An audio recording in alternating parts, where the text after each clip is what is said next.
енді көне оның рас өтірігін кім білді дегенменен де көп жерлерін расқа шығарады. Ескі жыр едігенің жырынан айтып берейін.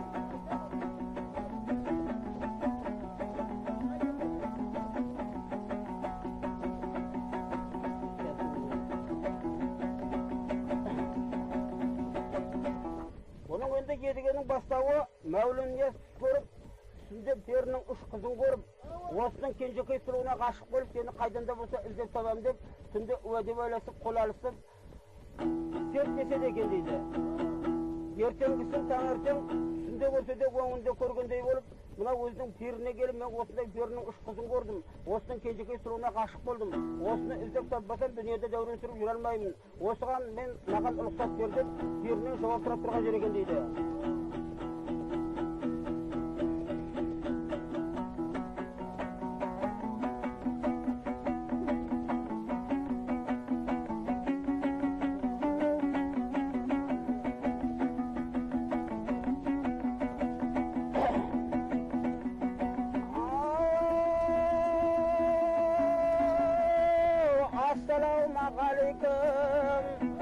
Ассалаумағалейкум, әзіреті тұрмай, менің де көрген түсімді отырсың ба білбай, бүгінде түнде түс көріп, түсімде сұлу қыз көріп, туғандай болдым шерік ай, соны іздеп таппасам, уақытым менің қош болмас бұл дүнияда жүрбай, айырылып тұрмын әдеттен, ісімде болмай қызметтен, тақсыра өзің білесің мұратыңды құрысың, көрген түсті құдайым ойлайынбай, жәннеттен ықтиярым кетіп тұр, істейтін сізге құрметтен жұртымды көріп түсімді, ұстадым аны білектен, уәде еттім сонымен табам деп іздеп керектен. Қанекей бірім жауапқа кезейін жайық себептен, түсімді көрген жарымның қасы сұлу қаламнан, қызыл жүзді айна көз тоғыз жолдың тұрғызған, жерінде өлі тас бұлақ торқұдық деген аралдан, көкүйданың алтында күншығыстан боламы, шыдауға болмай тұртығат, жаһанда кезіп іздеген қанекей бірім жауапқа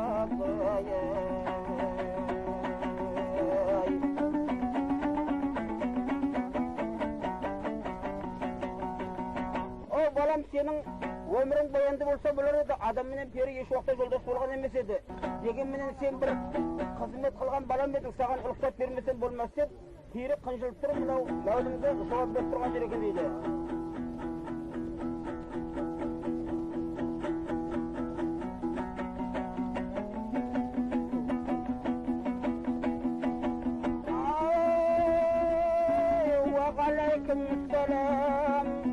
Уағалайкум ассалам, не дейсің Мәулен балам-ая, айтқан менен сөз қонбас болыпсың, қатты алаңай перінің қызы көргенің,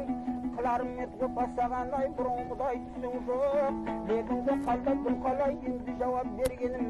сен сәл ертерек іздедің, бұл өткеннің айбалам қаттауына барарсың, сүрегі біткен кезінде ұшырарсың, табарсың, қайнаған қара бұлақтың суынан ішіп қанарсың, ол бір қыз емес үш қыздың қалауыңа саларсың, қайсысын таңдап аларсың, таптың ба балам түсіңді. Айтайын саған құлақ сал көретұғын ісіңді, ұлықтап бердім мен саған, сен біткере бер жұмысыңды, оқымаған надансың, түсті көріп алаңсың, мен не ұлықтап бермен, сен қызмет қылған баламсың.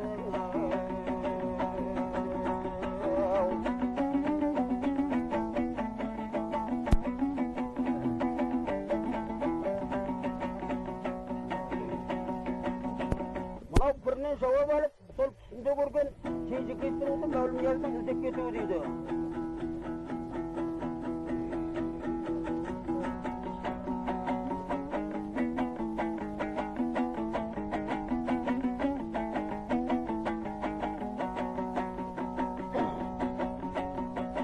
Жауап алып бірінен қаттауын іздеп қаңғырды, бірінің айтқан сөзімен күндерде өтті, күн өтті, күн артынан ай өтті, ай артынан жыл өтті, қыз іздеген Мәуленнің басынан талай күн өтті, үш жылдай қаңғырып шығып тауып өтті бір шетті, басында жаса амал жоқ, іләжі бар ма құдіретке, бір күндері бұл Мәулен кез келді бір биікке, айнала баласы жартасты шөлдекте келген бейшара осыдан келін суышты суға да қанып алғансың бір теректің түбіне көлеңкелеу жеріне жатыпты алды керілің бір кезде басын көтерді ұйқыдан басын оянып бола ма деп отыра кеулі де кетті қуанып түсімде көрген жарымды ойымда қайдан табам деп қайғыланып ойға алып жатырғанда таң қалып бұлыттан төмен қалықтап қанатын жайып шалықтап ұшақтар басқа ұшты қарап жатқан мәулімнің көзі түсті бұлқынға қудың да кеулі бұлсуда қанатын жайып қалықтап келіп те қонды бұлқынға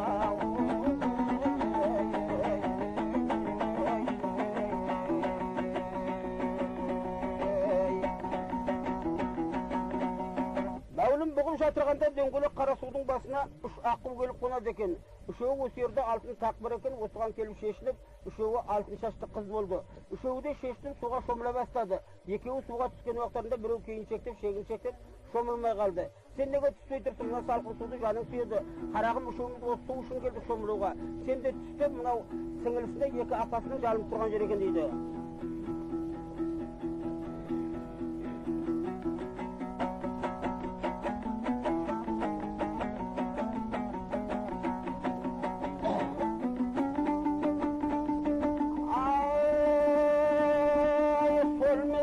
Салқын түсін зуылдаған шілдеде шыршытымыз әзір болған аспанда аудың көк бұлыт жоқ көгерек көрінген жан сұлу күздан ағаштың жапырағы жасыл тартып миуасы неше түрлі салбыраған болмай-ақ әлгедейін қонған қулар сөйлесіп адам болды дабырлаған бір майдан жатып еді мәулім бұғып су көшкен шықты дабыс сабырлаған арасын көк шалғынның мәулім ашты көтермей нағыз қойып жерге басты қараса тамашалы нақ түбінде тақ көрді тамашалы гәукар тасты шешініп киімдерін осы тасқа үш аққу қыз болады ау алтын шашты біреуі далада тұр жаңалаш екеуі шомылуға қадам басты жүгірген тәтіменен суға түсіп екеуі құлашырып сабырласты біреуі далада тұр жаңалаш сен неге түспейсің деп жауап тасты айтайын енді екі қыздың әңгімесін әлеумет қойып тыңдау ықыласты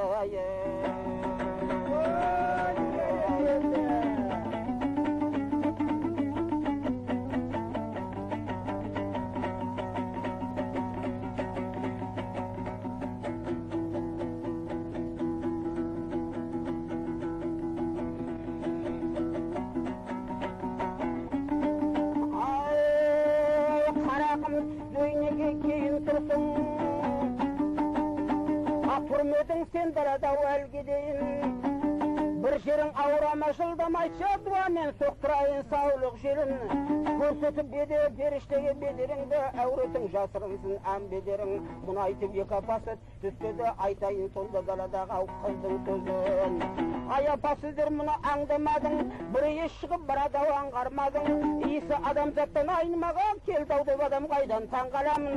адамзат амалы болып тәуекелшіл қаңғырып жүрген ау деп ой қаламын шешпесем кебенекте кетер едім көрді ау деп адам болса тағын қаламын ай егер де көрсемісті болды ау істем шомылмай тұрғанмен не қыламын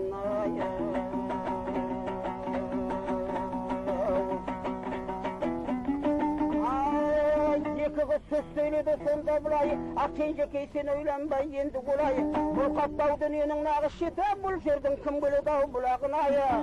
бұл жерге адам түгіліп бері келмес ұшада қализ оқып үш жылыдай не болса соны айтып еркелемей тезірек шомыл қалқан жолдан қалмай енді айтайын біразырақ әңгімесін